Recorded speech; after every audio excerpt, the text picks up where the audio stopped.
This is Minutia Men with Rick and Dave. So you look exhausted. Oh my God. Rick, I am down to about, I could do about 37 books an hour. So I could package about 37 books an hour. Yeah. Your book, a little piece of me dies every time I hear that ding on my computer. No, I'm kidding, of course. But your book is doing fantastic. The Loop Files, available at eckhartspress.com. right, and our shipping department is Dave. It is so. It is me. Oh, great news! Yeah, Michelle is going to.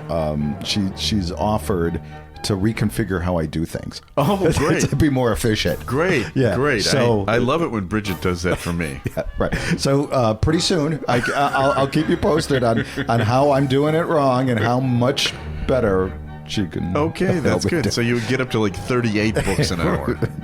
No, it's probably 36. Yeah. But I can't say that to her. Okay. So I'm going to have to lie and say, "Oh yeah, honey, it's been great." Okay.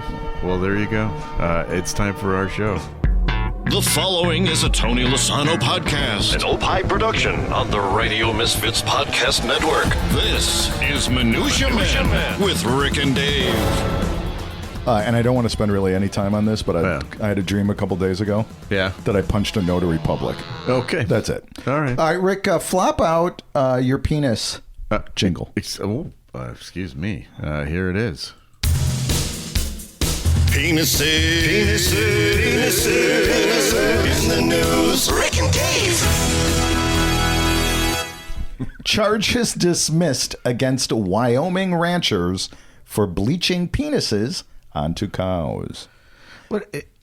All right. Bleaching penises? Hold on. That was a great band in the 90s. Yeah, I love them. Two Crook County, Wyoming ranchers, and I'm not making up the name of the county. It's actually called Crook County.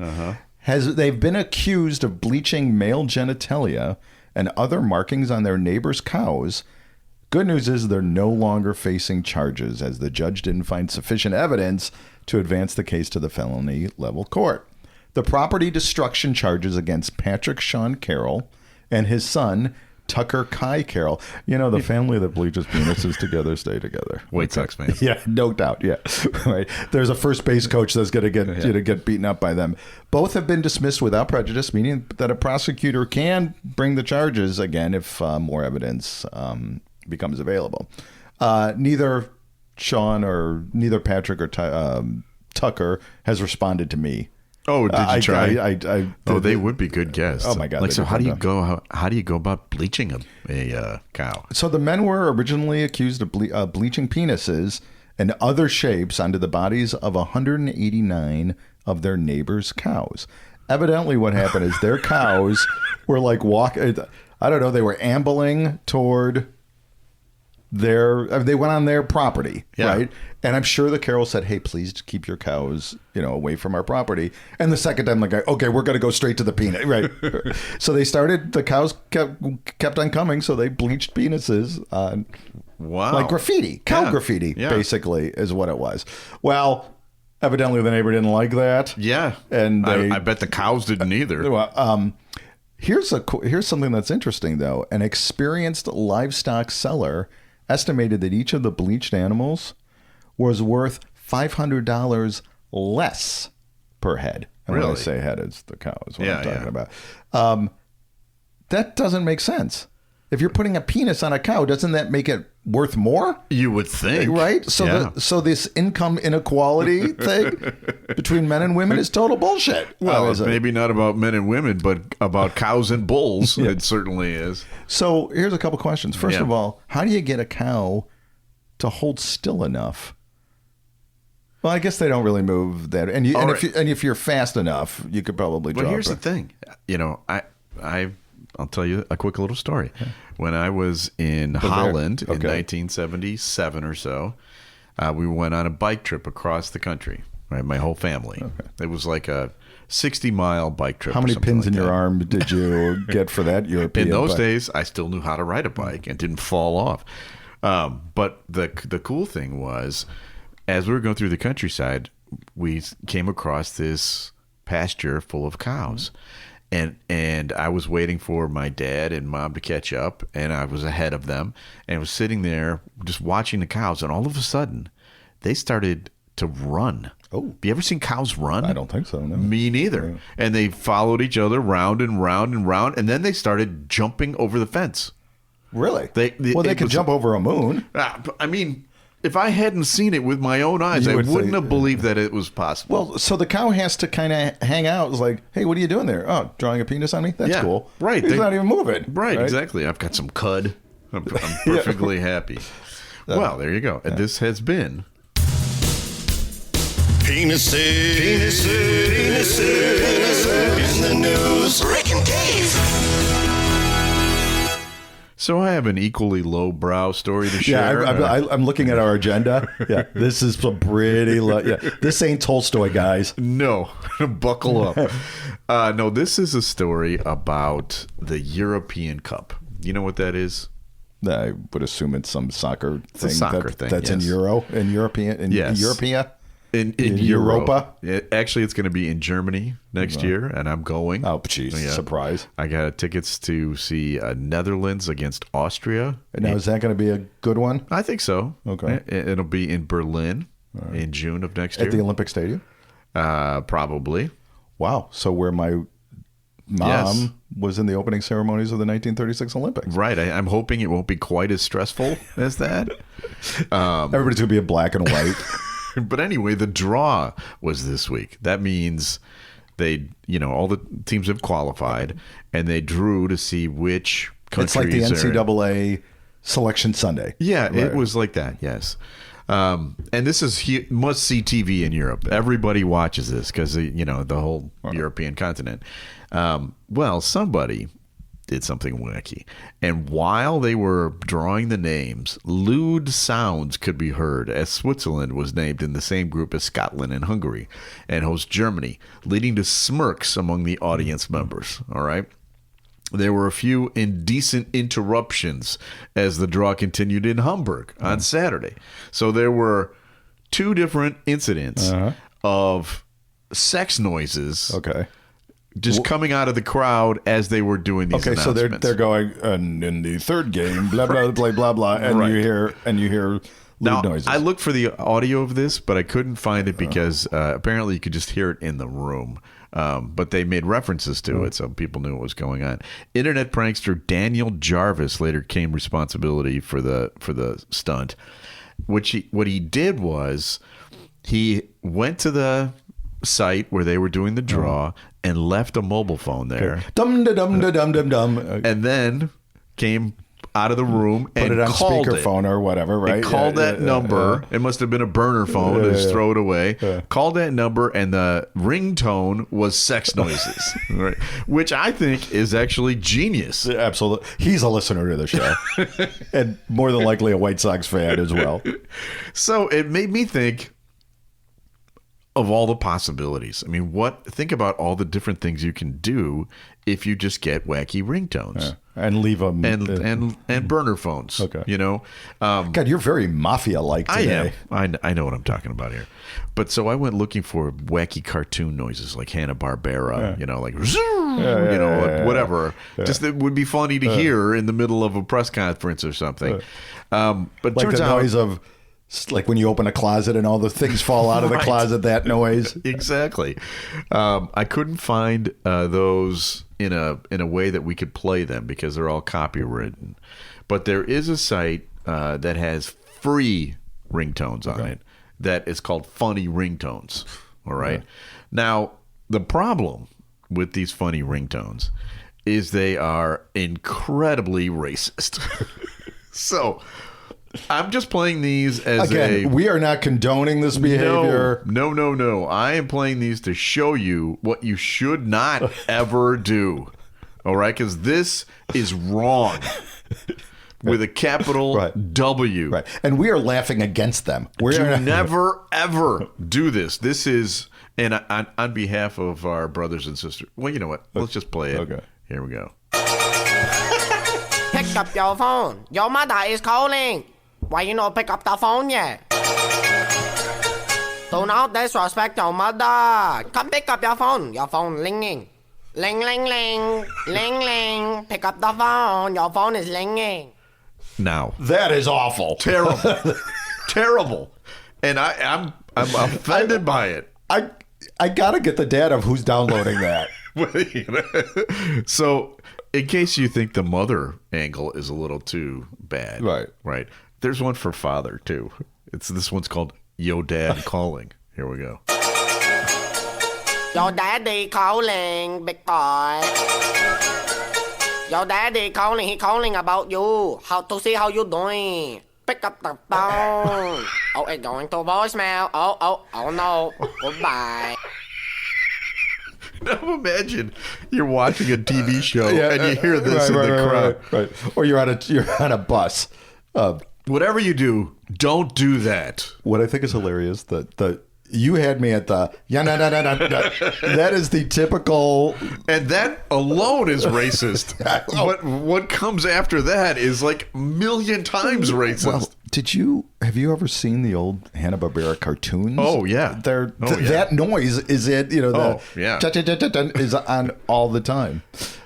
Hey, we got a review. You want to hear it? Yes. Extremely well done. Again, don't use those. No. Extremely well done and funny podcast. Hosts have great chemistry and are very witty. Topical stories. I almost read that as tropical stories. We've done tropical stories, probably. I think so, yeah. Topical stories and great celebrity interviews. That was from Rocky Mocky Man. Okay, well, thank you, Rocky. Via Apple Podcast. So, and please, rate, if you like the show, review. Please rate, review, subscribe, and subscribe to these other great shows on the. We have like 300 some reviews, and every time someone reviews us, it helps us. Yeah, so please do that. We'd greatly appreciate it. You can do it at any of the. We are on everywhere. Podbean, Podshmeen. Yeah. Whatever. Spotahoo. And Freddy's whatever. Pod. Joe's Pod.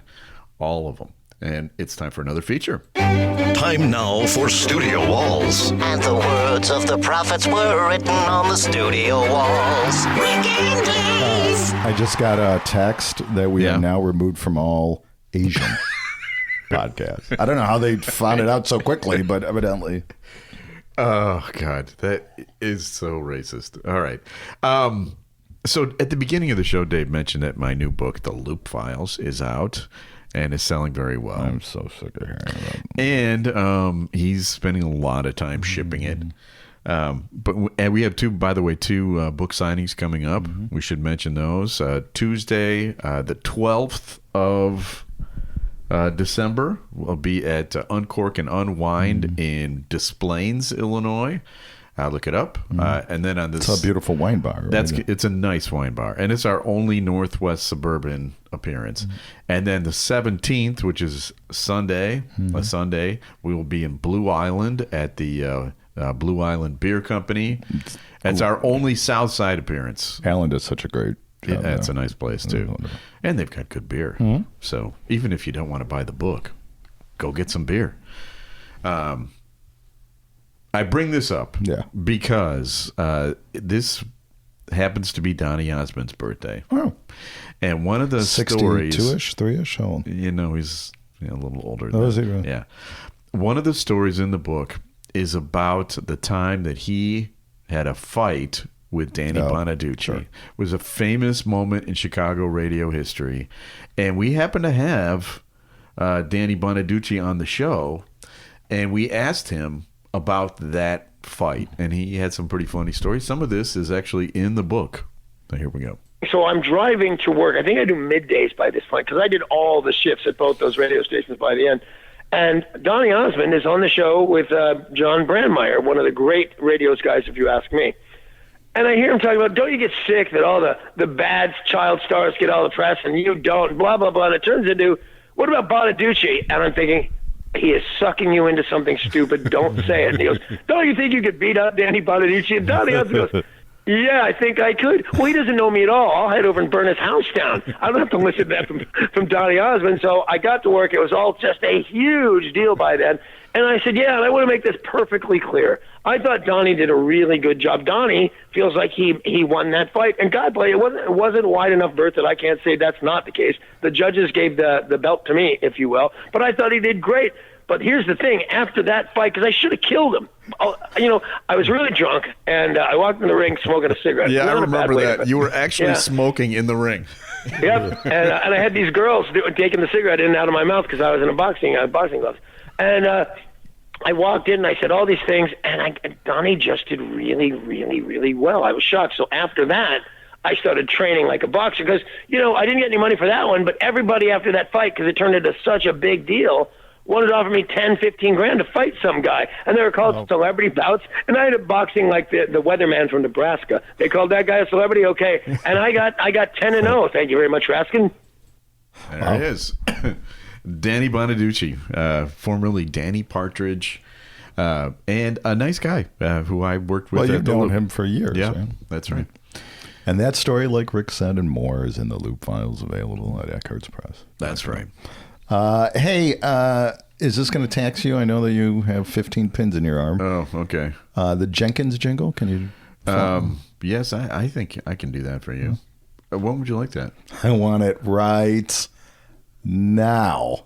When you're on the job and you're not doing it right. Jenkins! Time now for Dave to share stories of employee screw-ups. Jenkins! It could only be Jenkins with Rick and Dave. Jenkins!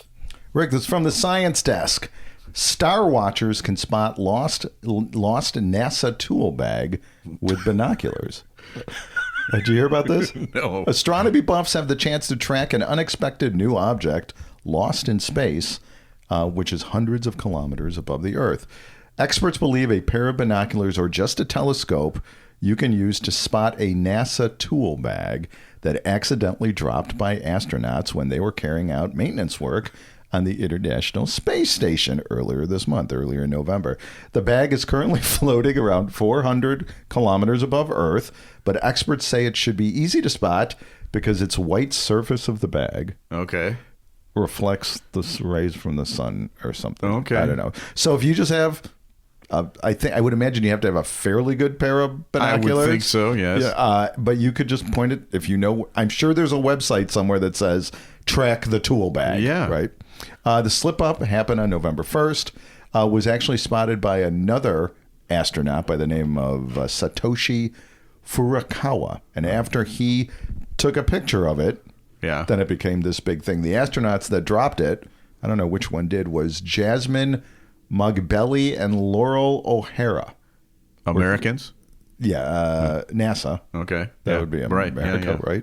right? They carried the tool in bag during the spacewalk, fixing a solar panel, and they dropped it. Well, I got audio.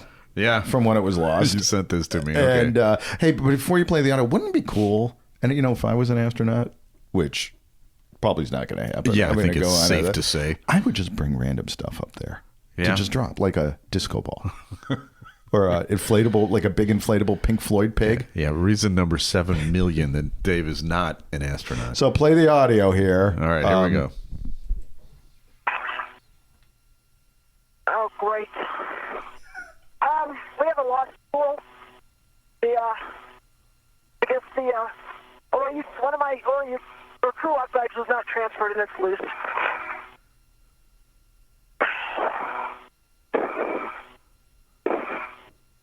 Okay, Heidi, crew lock bag. Yeah. You see it? Yeah, we see it. You are... And now you can see it too. Oh, you're never going to live this down, Johnson. Jenkins. That just happened a month ago. Yeah. So we have additional stories for you. I want to share one that is political in nature, but not really. Oh, okay. Okay. George Santos has just been dispelled or expelled from Congress. Which, right? Knowing the schmucks that are in Congress, you've got to really be bad to get expelled. He's the first one ever that wasn't convicted of a crime or a Confederate. Wasn't there one that shot somebody else on the Congress, and he didn't get expelled? Yeah. Right. Yeah, it's only happened 6 times, and now he was cartoonish. Oh, yeah. In his... we call that committing to the shtick. He does commit to the shtick. He is now on Cameo. And apparently for $200 you can get him to do absolutely anything. And there's a man named Ron Filipowski, who's a writer, who decided to find out just how far you can go. How far you can go. And so he got him to do this, and I have to play it for you because it's pretty out there. All right, this is George Santos on Cameo for $200. Hey Heath, George Santos here. I'm so proud of you for coming out as a furry, and I just wanted to tell you that your friends and family all accept you, and they're all excited about your persona, which is awesome to be a beaverpuss, a beaver and a platypus. So let me tell you, they all love you, beaverpuss.